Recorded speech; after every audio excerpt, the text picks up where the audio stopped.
धरि चन्द्र सहोदरि हेममयि मुनिगणमण्डित मोक्षप्रदायनि मञ्जुलभाषिणि वेदनुते पङ्कजवासिनि देवसुपूजित सद्गुणवर्षिणि शान्तियुते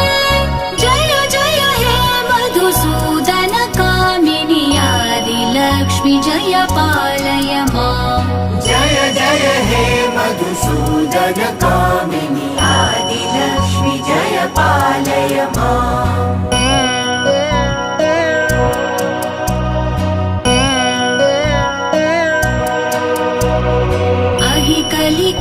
कलिकल्मषनाशिनि कामिनि वैदिकरूपिणि वेदमये